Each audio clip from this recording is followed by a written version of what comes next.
পরিবর্তন হয়ে যাবে। আল্লাহু আলাম, আল্লাহু আলাম। নবী করিম সাল্লাল্লাহু আলাইহি সাল্লাম আবু জেহেলের কাছে কতবার গিয়েছেন? জি, ইন্নাকা লা তাহদি মান আহবাবতা। আল্লাহর নবী সাল্লাল্লাহু আলাইহি সাল্লাম আবু জেহেলকে বলেছে, তুমি কলমা পড়ে নাও, আল্লাহকে মেনে নাও আর আমি নবী বলে মেনে নাও। সে রাজি হবে না। ওমর ফারুক রাদিয়াল্লাহু তাআলা আনহুর জন্য আল্লাহর নবী দোয়া করেছেন, আল্লাহ ওমর ফারুককে অথবা আমার চাচা আবু জেহেলকে তুমি হিদায়াত দাও। আল্লাহ রাব্বুল আলামিন ওমর ফারুক রাদিয়াল্লাহু তাআলা আনহুকে হিদায়াত দিয়েছেন। আল্লাহ হিদায়াতের নেমালা আল্লাহর নবী চেয়েছেন, সেও হিদায়াতের তার তামান্না দিল তকদির হয়ে গেছে। যখন তার বোন আর বোনাইকে মারার জন্য তৈরি হতে গিয়েছে, তার বোন আর বোনের কীর্তি করা দেখে তার হৃদয় ধাক্কা লেগেছে। আর আল্লাহ হিদায়াত দেবে। জি, বোন বোনাইকে দৌড়ে পিটাচ্ছে, কিন্তু বোন এই কথা বলছে, ও আমার দাদা বা ভাই শুনে নাও, আমাকে মেরে মেরে টুকরো টুকরো করে দাও, আমার কোনো কষ্ট হবে না। কিন্তু আমার হৃদয়ে যার কথা জমে গেছে সে কথা কোনোদিন পরিবর্তন হবে না। ওয়ালা ইলাহা ইল্লাল্লাহ মুহাম্মাদুর রাসূলুল্লাহ সাল্লাল্লাহু আলাইহি ওয়াসাল্লাম।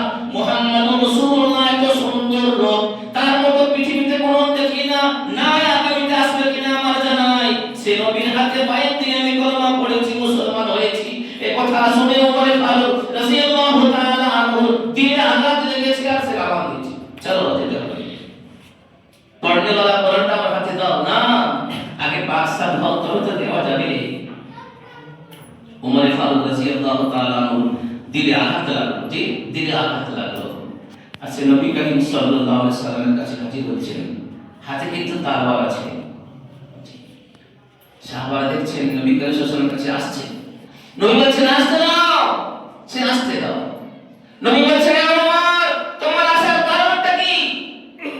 তিনি বলছেন ইয়া রাসূলুল্লাহ সাল্লাল্লাহু আলাইহি সাল্লাম, এতদিন আমি অন্ধকারে ছিলাম, অবিচার অন্ধকারে ছিলাম, না জেনে ফাহিশা ছিলাম, আমি শিরককারী ছিলাম, মুশরিক ছিলাম।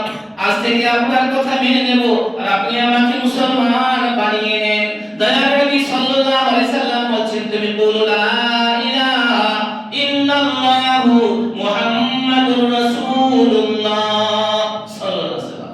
এবার তুমি এই কথাগুলো পড়ে নাও আর মেনে নাও যে আমি বলছি তা তুমি পরিপূর্ণভাবে মানো, তুমি আল্লাহর প্রিয় বান্দা হয়ে যাবে।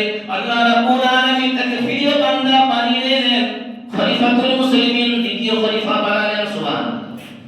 কষ্ট করতে হয়েছে, মেহনত করতে হয়েছে, যেতে হয়েছে, নবীর কাছে যেতে হয়েছে। অতএব আমাকে আপনাকে ভালো পেতে হলে, ভালো হতে হলে ভালো লোকের কাছে, দ্বীনদার লোকের কাছে, মুত্তাকি লোকের কাছে, বুজুর্গের কাছে আমাকে হাজির হতে হবে, তিনি আসবেন। জি, তাহলে আমি আর আপনি পরিবর্তন হয়ে যাব। পবিত্র শাবান মাস, কদিন পরে রমজান মাস আসবে ভাই। যার প্রতিটা সেকেন্ড, প্রতিটা পল হর পল সব তার সব। জি, আল্লাহু আকবার। তো আল্লাহ রাব্বুল আলামিন সেই রমজান মাস আসার পূর্বে শাবান মাস দিয়েছেন, যাতে করে এখন থেকে আমরা ভালো কাজ করতে শুরু করি। যেমন ভাই যারা ফোর্সে কাজ করে না, ভারতকে বাঁচানোর জন্য যারা সিপাহী সালাম, তাদের ডিউটি দেবার পূর্বে বেশ 1-2 বছর ট্রেনিং দেওয়া হয়। তাদেরকে কেমন করে কি করতে হবে না করতে হবে ট্রেনিং দেওয়া হয়। জি, যখন তারা ট্রেনিং পাস হয়ে যায় তখন বলা হয় তোমার ডিউটি পাওয়া, তুমি চাকরিতে পাস হয়ে যাও। জি, আল্লাহ সুবহানাহু ওয়া তাআলা আমাকে আপনাকে রমজান মাসের রহমত পাওয়ার জন্য, রমজান মাসের নাজাত পাওয়ার জন্য, রমজান মাসের মাগফিরাত পাওয়ার জন্য আল্লাহ রাব্বুল আলামিন আমার আপনার সামনে শাবান মাস দিয়েছেন, যাতে করে আমি বেশি বেশি করে নফল রোজা রেখে, নফল নামাজ পড়ে, প্রতিটা মানুষের সঙ্গে উত্তম ব্যবহার করে, গরীব এতিম মিসকিন অসহায়দের সেবা করে, যাতে আমি আল্লাহর নৈকট্য লাভ করতে পারি আর দিনটা আমি নরম করতে পারি। তাহলে রমজান মাসে আমার আপনার একটা মাস রোজা রাখাটা, জি দান খায়রাত করাটা সহজ হয়ে যাবে, আসান হয়ে যাবে। করব ইনশাআল্লাহ, ভাই করব ইনশাআল্লাহ। তো মেরে আদিজে মেরে দোস্ত, আল্লাহ নবী সাল্লাল্লাহু আলাইহি সাল্লাম আমাকে আপনাকে শিখিয়েছেন শাবান মাস বড় বরকতওয়ালা মাস রাখা। অবশ্যই আরাধনা করব আলহামদুলিল্লাহ রাব্বিল আলামিন। দেখুন ভাই গ্রামেগঞ্জে কথা থাকে, এখানে তো নাই আলহামদুলিল্লাহ। অনেক গ্রামে ঘুরেছি, জি আলহামদুলিল্লাহ দেখেছি, তারা দল বেঁধে সুবহানাল্লাহ এই কাজগুলো করে। আলহামদুলিল্লাহ রাব্বিল আলামিন। আমার আপনার করণীয় হবে, আমি আমার বাপের কবর, মায়ের কবর জিয়ারত অবশ্যই করি, আমি তারা আদায়, নাতি পতাকে সব করে দিয়েছে আলহামদুলিল্লাহ। তাদের বোঝায় এরকম ধরনের আমার আব্বা ছিল, মৃত্যুবরণ করেছে, কবরে সরিয়ে দেওয়া হয়েছে, এখন আমার আব্বা আমার কবরের কাছে গিয়ে কিছু করবো, দোয়া করবো, তোমার মন করবে আলহামদুলিল্লাহ রাব্বিল আলামিন। তুমি যাও, তোমার বাপের কবর, মায়ের কবর, দাদা ভাইয়ের কবর, আহারে খানদানের কবর, তোমার প্রতিবেশীর কবরের কাছে তুমি যাও আর আল্লাহকে বলো আপনি যদি স্মরণ করো এরকম আমার মৃত্যু হয়ে যাবে, কাপড় পরে দেওয়া হবে, জানাজার দিনে এলান করে দেওয়া হবে, জানাজার নামাজ হচ্ছে আর কাটিয়াই করে নিয়ে সেখানে ব্যাখ্যা করে আমাকে আপনাকে সরিয়ে দেওয়া হবে। জি, আত্মীয় স্বজন একদিন দুদিন তিন দিন কেঁদে দেবে, প্রাণের বিবি আর দুদিন কেঁদে নিয়ে ভুলে যাবে। জি, ছেলেও ভুলে যাবে, কেউ আর মনে করবে না। হয়তো গ্রামেগঞ্জের মায়েরা তাদের বাপের কথা, মায়ের কথা সেই সমাবাতের মাস আসলে মনে করে নাই, না বাপের নামে একটু পড়াই, মায়ের নামে একটু পড়াই, কিন্তু হাকিকাতে তাই আমাকে প্রত্যেকদিন পড়তে হবে, মায়ের নামে বাপের নামে তেলাওয়াত করতে হবে, দোয়া খেয়ে করতে করব ভাই ইনশাআল্লাহ।